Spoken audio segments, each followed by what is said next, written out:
సంగారెడ్డిలో TPCC working president Jaggareddy పుట్టినరోజు వేడుకలు కాంగ్రెస్ శ్రేణులు ఘనంగా నిర్వహించారు.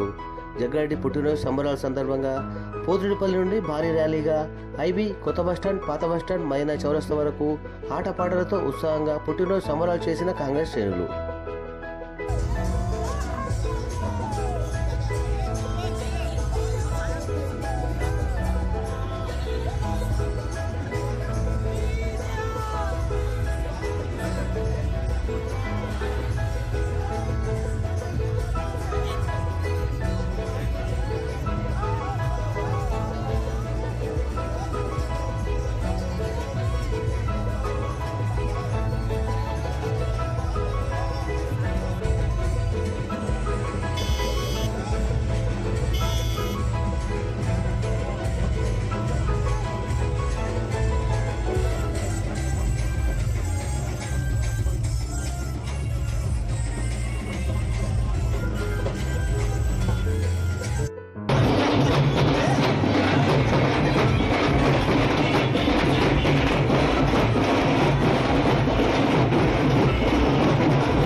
వారు వచ్చిన పిలుప అందరినీ సీక్వెన్స్ గా ఇస్తాను కాబట్టి ఎవరు హడావిడి ఎవరు చేయదు కాబట్టి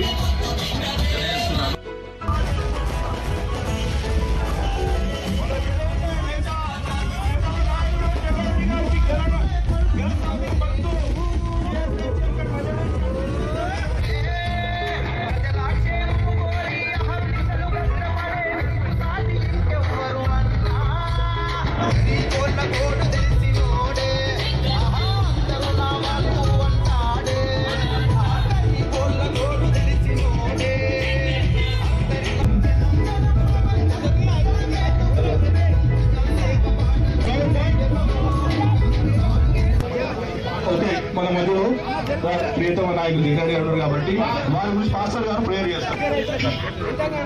అత్యంత కృపా కనికరం గల తండ్రి, సర్వోన్నతుడా, సకల దీవెనలకు ఆశీర్వాదములకు కారణభూతుడవగు దేవా,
నేనైతే ఏమని ఉండను కానీ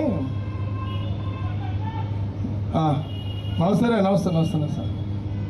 నేనైతే ప్రశాంతంగా ఉన్నా, హ్యాపీగా ఉన్నా.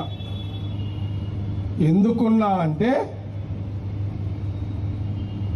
ఎంత ప్రశాంతంగా ఉన్నా, ఎంత రిలాక్స్గా ఉన్నా, నన్ను ఎవ్వరు కూడా ఇప్పుడు ఎవరు కూడా సార్ ఫోన్లో దొరుకుతలేదని కూడా ఎవరు అన్నాడు. ఎవ్వరు అన్నది ఇక సార్ దొరకలేడు అన్నాడు. ఎందుకు ప్రశాంతంగా ఉన్నా అంటే నేను మొన్న ఎలక్షన్లో ఓడిపోయి చాలా ప్రశాంతంగా ఉన్నాను. నేనైతే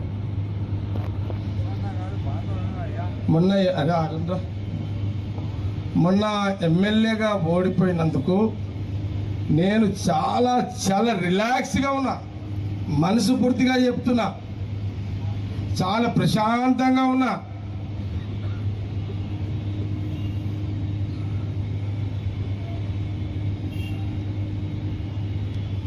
కాబట్టి ఈ నా బర్త్డే రోజు ఏం చెప్తున్నారంటే, సంగారెడ్డి ప్రజలు ఎవ్వరు కూడా ఫీల్ కాకండి, అయ్యో మేమేదో సార్ని ఓడగొట్టినామని ఎవరు కూడా ఫీల్ కాకండి, ఎవరు కూడా ఫీల్ కావద్దు. అరే ఎవరు కూడా ఫీల్ కావద్దు. నేను మనసు పూర్తిగా చెప్తున్నా. ఇంకా చెప్పాలంటే దైవ సాక్షిగా కూడా చెప్తున్నా, మీకు దైవ సాక్షిగా చెప్తున్నా. నేను చాలా చాలా ప్రశాంతంగా ఉన్నా, రిలాక్స్గా ఉన్నా. మొన్న ఎలక్షన్లో ఓడిపోయినందుకు కార్యకర్తలు ఎవ్వరు కూడా, నాయకులు ఎవ్వరు కూడా ఫీల్ కావద్దు. ఈ నా బర్త్డే సందర్భంలో ఇది నా మనసులో మాట మీకు చెప్తున్నా.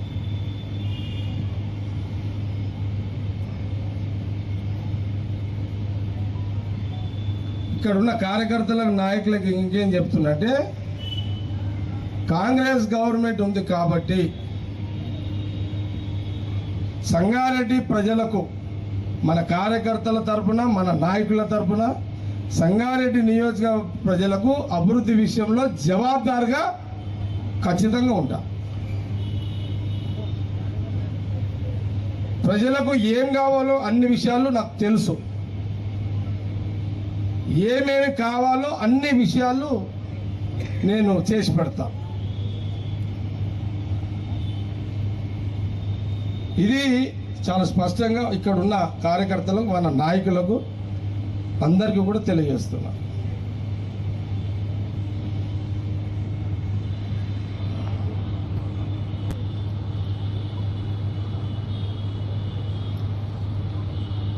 చాలా సందర్భాల్లో చెప్పిన ఏమని, సాయంత్రం 6 గంటల తర్వాత మన ఊళ్ళకి ఎవరైనా తాగుడు అలవాటు ఉంటే ఇళ్ళలో యానో రూమ్లో కూర్చొని దావత్ చేసుకోవాలి, ఇంటికి వెళ్ళిపోవాలి. మన దగ్గర నా వెంబడి ఉన్న వాళ్ళు ఎవరు కూడా గొడవలు చేయరు. 20 ఏళ్ళలో కాదు, నేను చాలా ఏళ్ళని చూస్తున్నా. నా వెంబడి ఉన్న వాళ్ళు ఎవరు గొడవలు చేయరు, చెయ్యొద్దు, చేస్తే నేను ఒప్పుకోను అనే సంగతి కూడా తెలుసు. అట్లని మన జోలికి కూడా ఎవరు రాడు. వస్తారు ఎవరన్నా? ఎందుకు రారు?